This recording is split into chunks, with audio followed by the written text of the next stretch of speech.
안녕하세요. 두 번째 수업 진행합니다.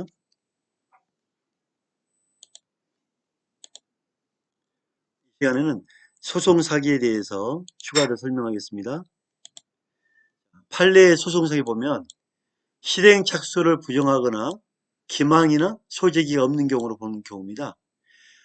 기한이 아직 도래하지 않는 채권, 기한이 아직 미도래의 채권에 대해서는 기한이 남았잖아요, 그죠? 어느 정도 기한이 남았다는 것은 아직 이 기한이 끝나지 않았기 때문에 채권에 이행을 할 수 있는 그 권한이 없는 거죠, 그죠?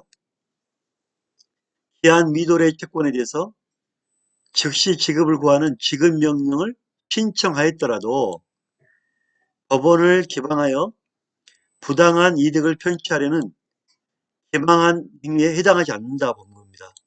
즉 기간이 남았기 때문에 기망 행위에 해당하지 않는다. 그래서 변제기가 도래하지 않는 진실한 채권으로 본 겁니다. 이건 그래서 기한이 아직 안 남아있기 때문에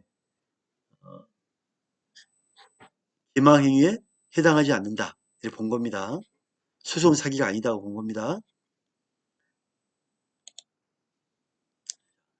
그 다음에 피고인이 허위 채권을 적극적으로 주장하면서 법원에 가압류, 압류가 한 건 아니잖아요. 임시로 압류를 잡아놓는 형태이기 때문에 아직 가압류란 거는 실제 법적 권한이 없는 압류거든요. 그래서 이 가압류 건으로 바로 판결을 받아서 이득이 없다고 보기 때문에 판례는 소제기 없이, 가압류는 소제기 안 하는 거잖아요, 그죠? 소제기 없이 가압류 신청한 것만으로는 사기죄의 실행에 착수한 것으로 할 수 없다. 그래서 방금 전에 봤던 기한이 미도래한 채권, 기한이 아직 남은 채권, 소제기 없이 가압류한 것, 이거는 소송 사기에 실행 착수한 거로 볼 수 없다. 이렇게 본 겁니다. 그 다음 부동산 경매 절차에서 피고인들이 허위의 공사대금 채권을 근거로 피고인이 허위 공사대금 채권을 근거로 유치권 신고를 한 경우 소송 사기에 실행 착수가 있다고 볼 수 없다. 즉 아직은 그 부동산의 경매 절차라는 거는 이 돈을 갚지 않아서 넘기는 거잖아요, 그죠? 돈을 갚지 않으면 돈을 지급하지 않으면 그 권리가 있는 사람이 그 부동산에 대해서 경매 신청하는 거잖아요. 따라서 이 피고인들이 공사대금 채권은 채권인데 허위란 말이에요, 허위. 즉 진실한 공사대금 채권이 아니라 허위 공사대금 채권으로 우리가 권한이 있다. 여기에 대해서 이 건물을 주장할 수 있는, 유치할 수 있는 권한이 있다. 신고했단 말이에요. 유치. 이거를 받을 권한이 있다. 신고한 경우 이거는 부동산 경매 절차의 허위 공사대금이기 때문에 아직 소송 사기에 실행 착수가 있다고 볼 수 없다. 이렇게 판결한 겁니다. 이유가 뭐냐면 경매 절차라는 거는 법적 권한 여부를 또 따져봐야 되고 거기에 대해서 무효 여부를 주장할 수 있고 소를 제기한 게 아니기 때문에 이 부분에 대해서는 아직 다툴 만한 여유가 있다. 본 겁니다. 다툴 수 있는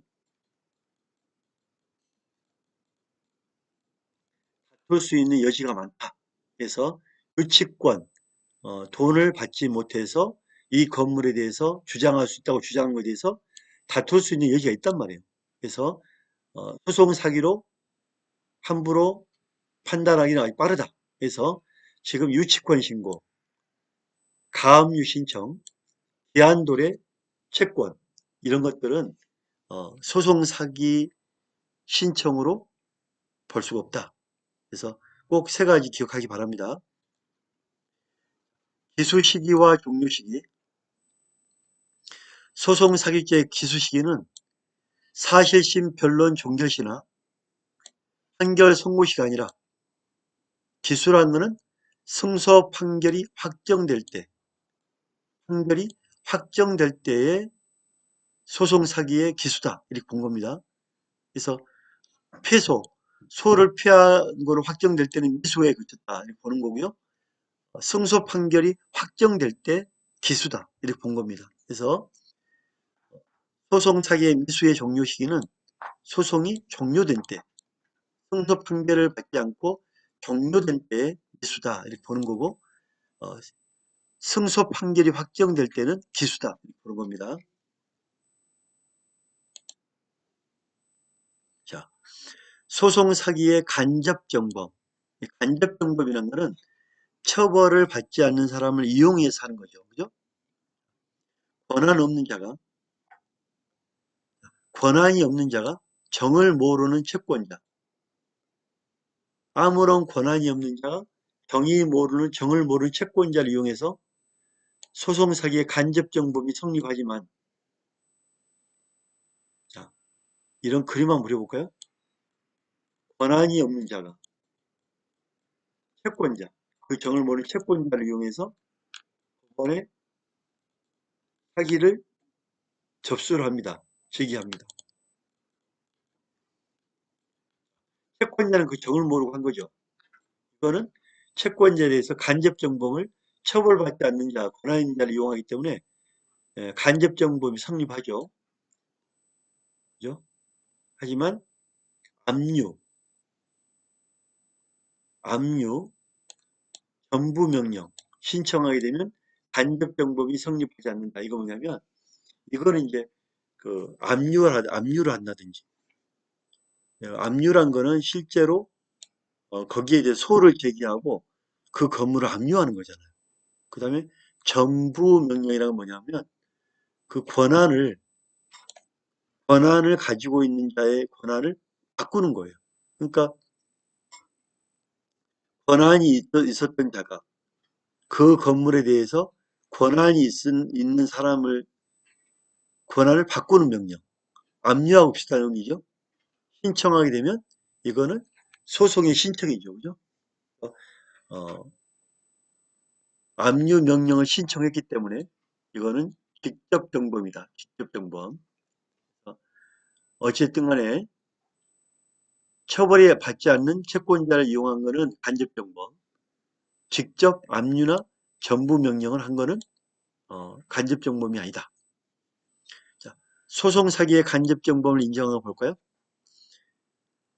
사정을 모르는 채권자로 하여금, 같은 얘기죠. 방금 설명했죠. 사정을 모르는 채권자로 하여금 피해자를 상대로 양수금, 즉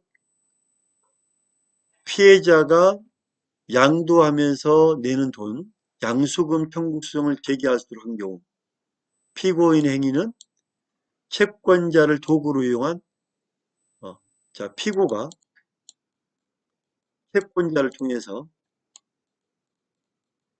법원에 소송을 제기하는 거죠. 즉 이걸 이기면 피고인이 돈을 받는 거죠. 이득을 받는 거죠. 그죠? 이런 경우는 간접정범이 되죠. 도구로 채권자를 도구로 이용한 경우 간접정범 형태의 소송 사기죄를 구성합니다. 죄수와 타주의 관계 볼까요?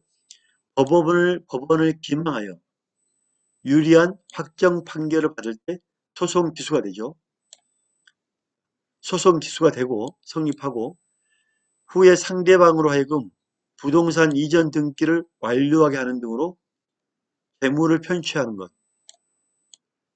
판결 확정받고 등기를 격려하고 돈을 편취하고, 자, 피고가 법원의 판결을 받고 상대방으로 하여금 이전을 받고 또 이득을 얻고 한 가지에서 같은 일이 일어난 거죠. 포괄하여 일제, 포괄하여 하나의 사건, 즉 이거를 포괄 일제라고 합니다. 허가를 있게 된다. 또 소유권을 바꾸는 경우, 소유권까지 바꾼 경우, 속인 다음에 소유권이 바뀌었다면 허위 사실, 즉 공정원서에 허위 사실을 기재하는 것, 공정원서 부실 기재죄가 성립한다. 공정증서 원본 부실 기재죄가 성립합니다. 자, 부동산 소송 사기 한번 볼까요? 이전 등기를 이전한 등기를 말소 청구한 것. 사기죄는 성립하지 않지만 소유자로 등록된 적이 있는 자의 소유자로 등록된 적이 있는 자 이전 등기 말소 청구는 사기죄가 성립한다. 즉 원래는 권한을 이전하잖아요. 권한 이전 등기를 말소해 버린 거예요. 즉 등기를 말소 청구하는 것은 사기죄가 성립하지 않지만 이미 소유자로 등기된 사람을 이전 등기를 말소해 버린다. 이거는 소유자에게 피해를 주기 때문에 사기죄가 성립하겠죠. 보존 등기, 현재 가지고 있는 사람에게 보존 등기를 권한을 없애는 것. 이건 사기가 성립하고 예고한다. 예고 형태로 경매 가격을 하락하는 것은 사기죄가 안 돼. 이건 거리가 멀죠, 그죠? 내가 예고한다. 이 등기를 내가 가지고 갈 거야 하고 예고한 경우 경매 가격을 하락 무도한 경우는 사기죄가 되지 않죠, 그죠? 그래서 결국은 그 얘기예요. 부동산 소유자가 있잖아요, 그죠? 부동산 소유자의 소유 권한을 옮기는 것. 부동산 소유자 권한을 옮기는 것은 사기죄가 성립한다. 즉 피해를 주는 것은 사기죄가 성립한다. 등기를 말소해버리면 피해를 보는 거잖아요. 자, 소유자로 등기된 적 있는 자의 권한을 없애버리는 것. 이것도 하나의 피해를 본 거죠. 사기죄가 성립한다. 쉽게 설명하면 등기 소유된 사람 기록이라든지 등기 현재 되어 있는 사람의 기록을 다른 사람으로 넘기는 것. 이거는 사기죄가 성립한다. 이렇게 보시면 됩니다. 자, 부동산 이전 등기를 말소한다. 자, 갑과 을이 있단 말이에요. 자, 타인 명의로 갑이 을 명의로 산을 삽니다. 근데 산을 산 적이 없는데 불구하고 을 명의로 을이 가지고 있는 땅을 내가 돈을 줘서 을이 내 땅을 샀다 하고 허위 사실을 주장합니다. 당신이 이 땅 살 때 내가 돈 다 줬잖아. 내 돈이잖아. 내 땅이다. 자, 소유권 이전 등기인 을 상대로 소유권 이전 등기 이거는 당신 게 아니다 원래. 말소 등기 이 등기는 내 거다 하고 을에게 등기된 권한을 없애는 거죠. 없애했다면 이거는 을에게 피해를 주는 거잖아요. 그죠? 을에게 피해를 주는 거예요. 의뢰를 제기하였다가 취하했다면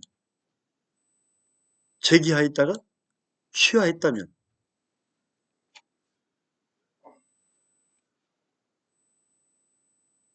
자 제기했는데 취하한 경우 위소 제기 행위를 가리켜 실행에 착수한 것이라 할 수 없다. 되게 이 부분은 좀 동의하기 힘든 부분이죠. 그죠? 왜냐하면 소를 제기했다가 바로 취소했기 때문에 이 부분은 우리가 소를 제기하는 자체가 원래 실행에 착수가 있는 거잖아요. 실행에 착수 있는데 바로 취한 경우 실제로 갑이 얻어갈 건 없다. 제기했다가 바로 뺐기 때문에 어, 실행에 착수한 것이라고 할 수 없다 그러고 대법원 판결이 있는데 약간 논란이 될 수 있는 판결이겠죠, 그죠?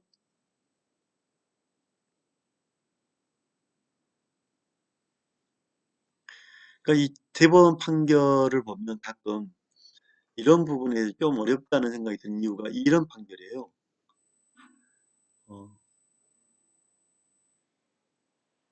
어, 여기 보면 소유권 이전 등기를 거친 자들을 그러니까 어,